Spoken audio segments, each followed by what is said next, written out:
En las inmediaciones de la capital histórica de Campeche, resguardado por imponentes muros de concreto y sistemas de vigilancia que operan las 24 horas del día, se localiza un enclave residencial que permanece fuera del alcance y del conocimiento de la gran mayoría de los ciudadanos campechanos. Se trata de un ecosistema urbano donde la arquitectura desafía la modestia local, con mansiones que se elevan 3 niveles sobre el horizonte, piscinas de borde infinito que parecen fundirse con el cielo y extensiones de jardines meticulosamente diseñados que evocan las páginas de las más exclusivas revistas de diseño y paisajismo internacional. En este sector, los vehículos que transitan de manera habitual poseen valores de mercado que superan con creces el costo de una vivienda de clase media en cualquier metrópoli de México. Lo que resulta más impactante es que, hasta hace apenas un par de décadas, esta zona no era más que una extensión de terreno agrícola, un área dedicada al cultivo y a la vida rural que nadie habría imaginado como el epicentro del lujo estatal. Este lugar ha sido bautizado como Lomas del Castillo, pero para quienes han seguido de cerca las finanzas públicas y el rastro del patrimonio político, este fraccionamiento representa mucho más que un simple barrio de familias acaudaladas, se ha consolidado como el núcleo geográfico y operativo del imperio inmobiliario vinculado a Alejandro Moreno Cárdenas, conocido ampliamente en la esfera pública como Alito. En un perímetro que no alcanza siquiera las 10 hectáreas de extensión, el actual dirigente partidista y su círculo de colaboradores más íntimos lograron concentrar la asombrosa cantidad de 26 propiedades distintas.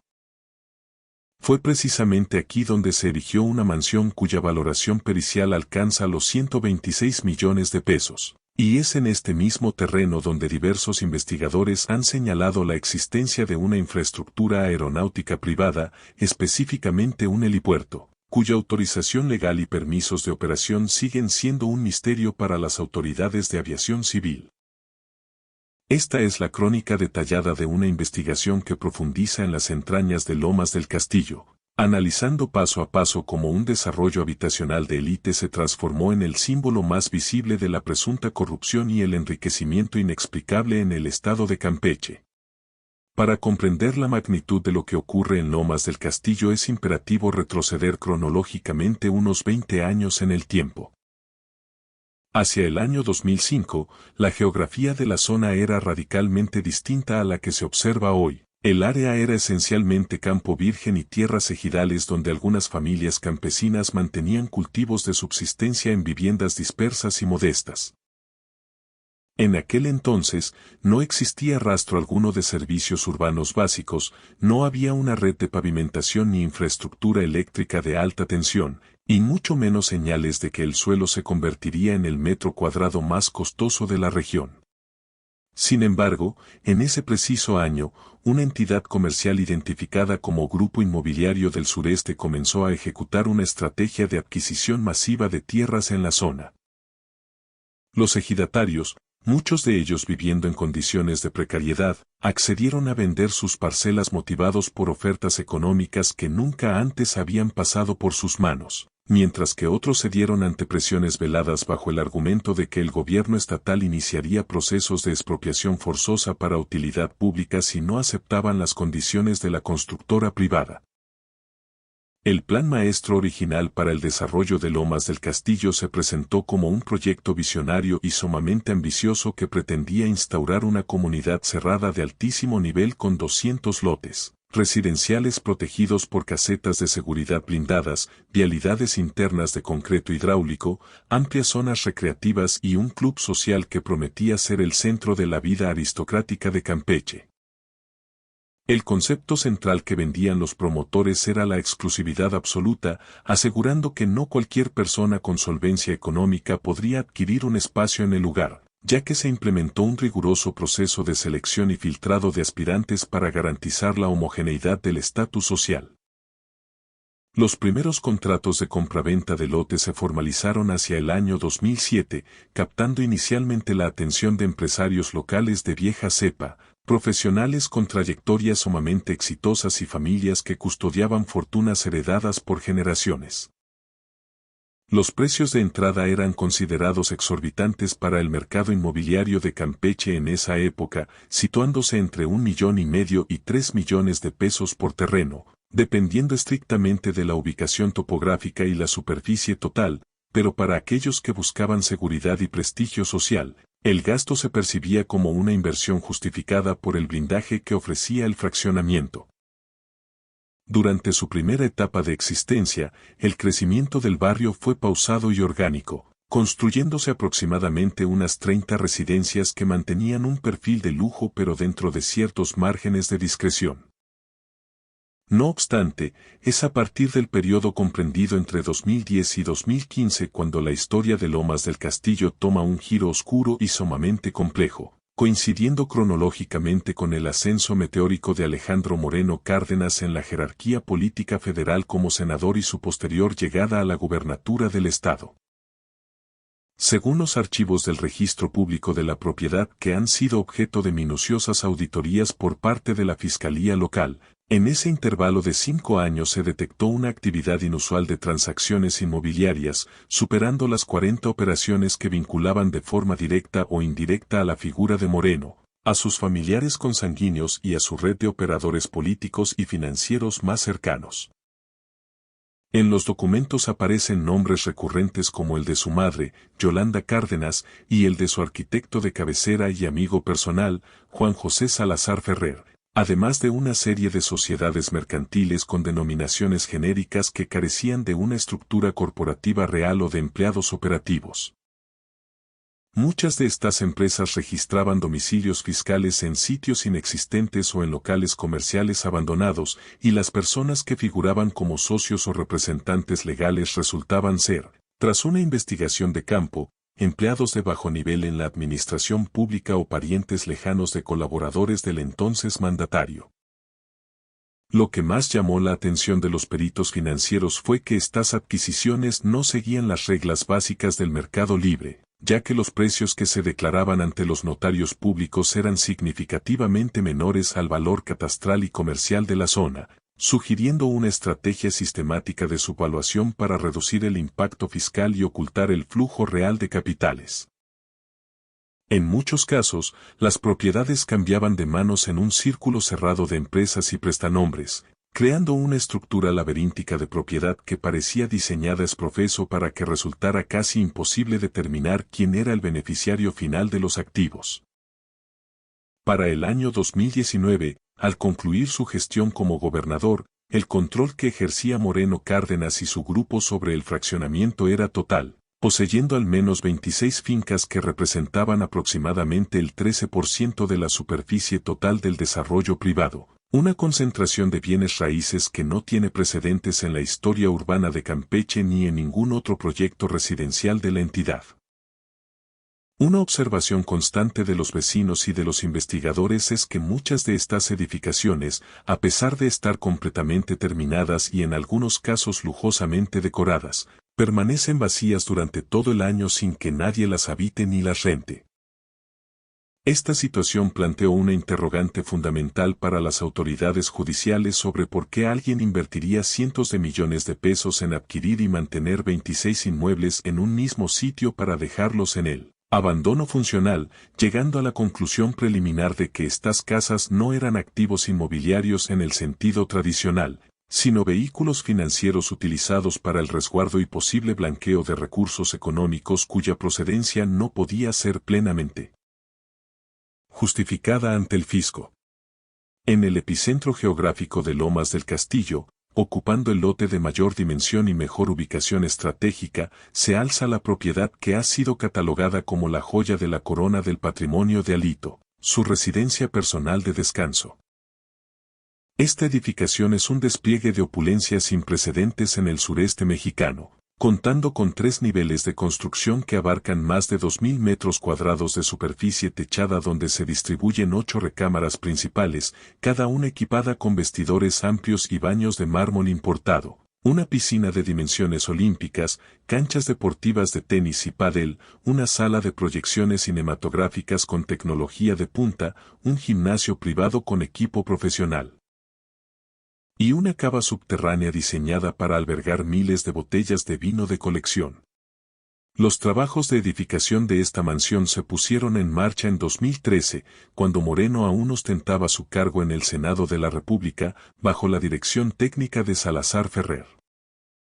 Un detalle que resalta en los testimonios recogidos por la prensa es que todos los obreros, técnicos y subcontratistas que participaron en la fase de construcción fueron obligados a firmar estrictos convenios de confidencialidad que les prohibían revelar cualquier detalle interno de la obra, una medida de seguridad que resulta sumamente inusual para una vivienda familiar pero que cobra sentido si el objetivo era ocultar la desproporcionada escala de lujo que se estaba gestando tras los muros. Para cuando la casa se dio por terminada en 2015, justo en el umbral de su ascenso al poder estatal, la magnitud del proyecto era imposible de ignorar para el resto de los residentes del fraccionamiento, quienes a pesar de vivir en condiciones privilegiadas, se sentían intimidados por la escala casi imperial de la nueva mansión que algunos comenzaron a llamar de forma sarcástica como el Palacio de Gobierno Alterno. El asombro de la comunidad vecinal se transformó en una preocupación genuina cuando empezaron a notar, con una frecuencia cada vez mayor, el sobrevuelo y aterrizaje de aeronaves de ala rotatoria dentro de los límites del complejo habitacional, especialmente durante los fines de semana o periodos vacacionales. No se trataba de vuelos oficiales coordinados por las fuerzas de seguridad del Estado, sino de helicópteros privados de gran lujo que transportaban a invitados y colaboradores del político. Tras una revisión de los expedientes de la Fiscalía y de las mediciones satelitales, se confirmó que en uno de los terrenos adyacentes a la residencia principal, registrado legalmente a nombre de una de las empresas ligadas al arquitecto Salazar Ferrer, se había habilitado una plataforma de concreto con todas las especificaciones técnicas de un helipuerto funcional.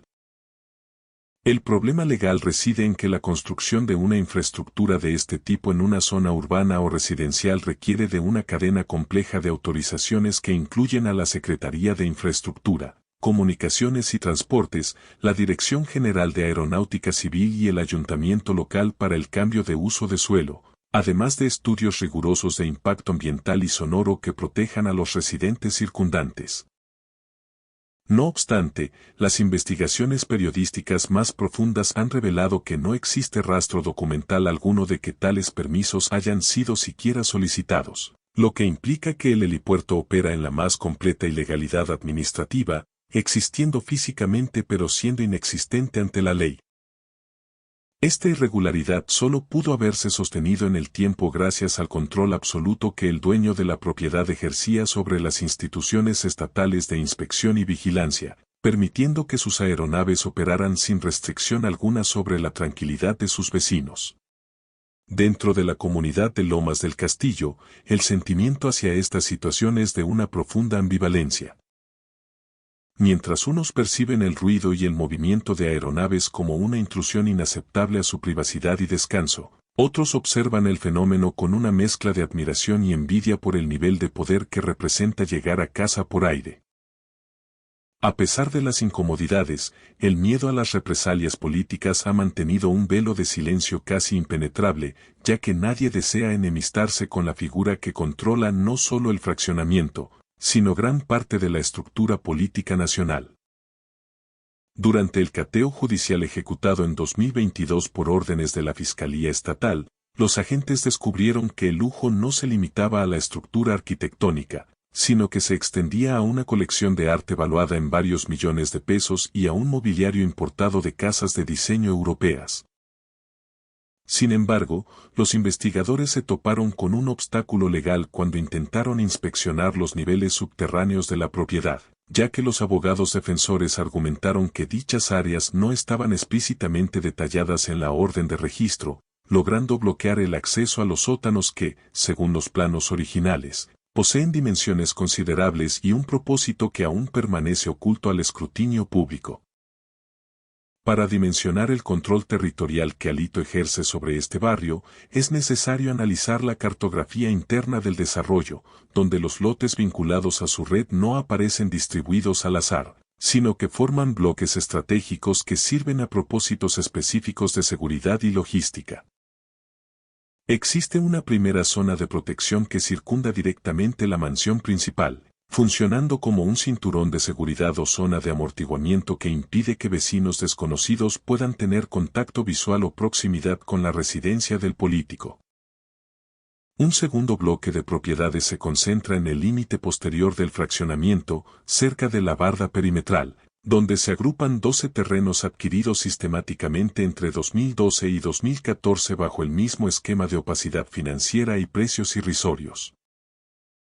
El uso sistemático de empresas fachada como desarrollos residenciales del Golfo evidencia una ingeniería financiera sofisticada, donde la entidad legal es propietaria de múltiples activos pero carece de cualquier signo de actividad comercial real, siendo esencialmente una cáscara jurídica para el movimiento de bienes.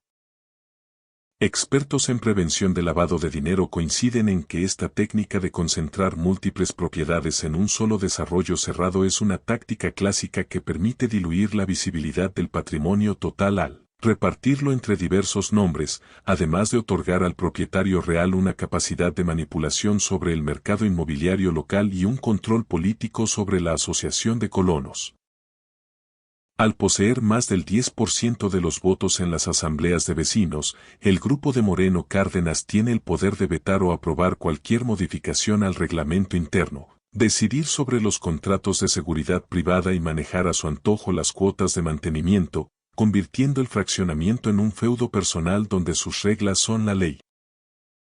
El valor estimado de estas 26 propiedades en conjunto supera los 400 millones de pesos, una cifra que resulta astronómica y matemáticamente imposible de reconciliar con los ingresos percibidos por un servidor público que, en el mejor de los escenarios legales, habría acumulado apenas una fracción de ese monto a lo largo de toda su carrera.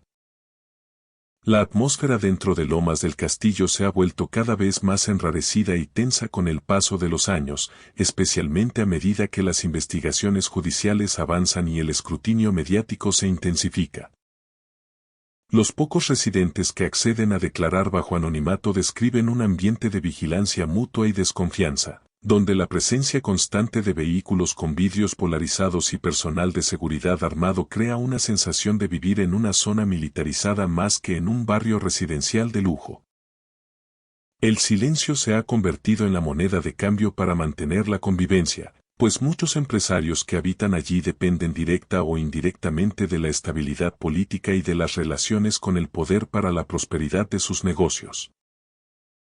Sin embargo, el status quo de este refugio de élite sufrió un quiebre histórico el 29 de septiembre de 2025, cuando la administración estatal encabezada por Laida Sansores ejecutó un acto administrativo y político de gran impacto, la expropiación de 3 de los terrenos vinculados a la red de Moreno Cárdenas con el fin declarado de construir una sede de la Universidad Rosario Castellanos.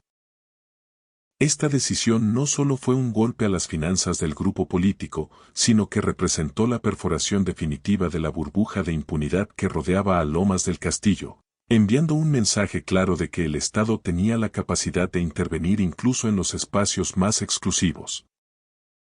Las parcelas afectadas, que se encontraban a nombre de la madre del político y de su arquitecto de confianza, se localizaban justamente en la zona perimetral del fraccionamiento, y su transición de propiedad privada a suelo público para uso educativo alteró para siempre la dinámica de exclusividad del lugar. La reacción de la defensa legal de Alito fue inmediata y agresiva, interponiendo una serie de juicios de amparo bajo el argumento de que la medida era un acto de persecución política disfrazado de utilidad pública y que el monto ofrecido como indemnización no correspondía al valor real de los predios.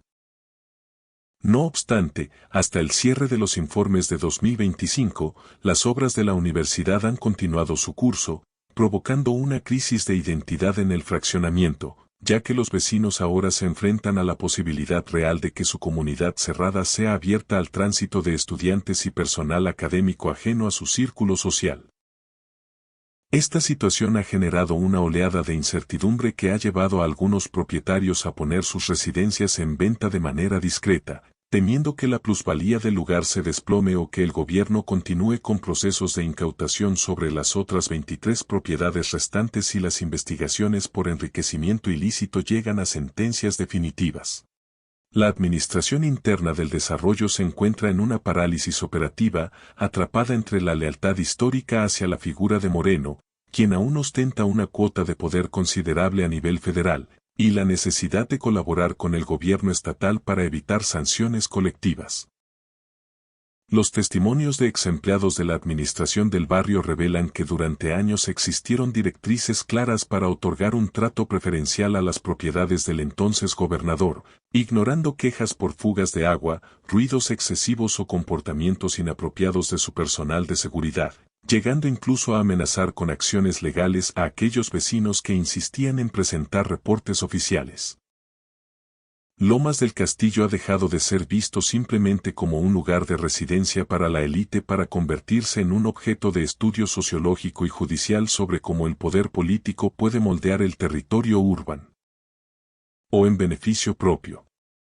Es el ejemplo más depurado de la creación de una fortaleza privada construida con recursos cuya legitimidad es cuestionada y protegida por un sistema de complicidades que abarca desde notarías públicas hasta despachos de contabilidad sofisticados. Al recorrer hoy las calles del fraccionamiento se percibe una belleza estética innegable, con sus avenidas impecables y su atmósfera de tranquilidad artificial, pero detrás de esa fachada de perfección se ocultan las cicatrices de una gestión pública marcada por la opacidad. Las casas vacías actúan como monumentos al exceso, el helipuerto ilegal como un testimonio del desprecio por la normativa civil y la nueva barda de construcción de la universidad pública como el símbolo de un cambio de era política en el Estado. El destino final de estas propiedades y del propio fraccionamiento está intrínsecamente ligado al desenlace de los procesos judiciales que enfrenta Alejandro Moreno, pues mientras él conserve su fuero constitucional y su influencia en los tribunales, Lomas del Castillo seguirá operando como su bastión personal.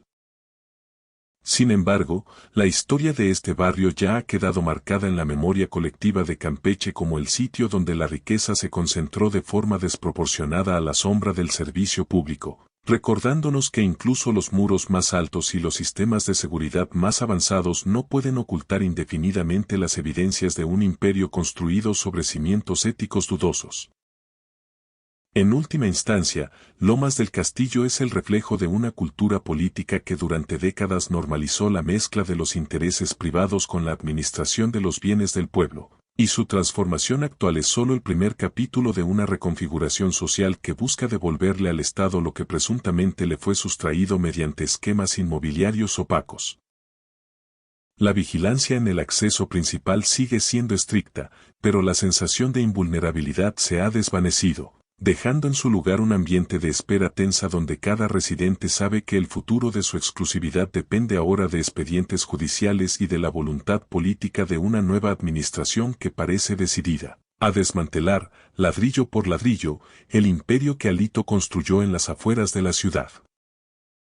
Mientras tanto, el helipuerto permanece en silencio. Las mansiones vacías acumulan polvo tras sus ventanales de doble vidrio y los ciudadanos de Campeche observan desde fuera de las bardas cómo se desmorona el símbolo de una era de excesos que durante demasiado tiempo fue el secreto mejor guardado de la capital. La historia de Lomas del Castillo es, en esencia, la historia del poder en México, con todas sus luces deslumbrantes y sus sombras más profundas. Un relato que aún no termina de escribirse pero que ya ha definido el paisaje político y físico de una región entera que hoy demanda transparencia sobre lo que ocurre detrás de aquellas murallas de lujo y silencio.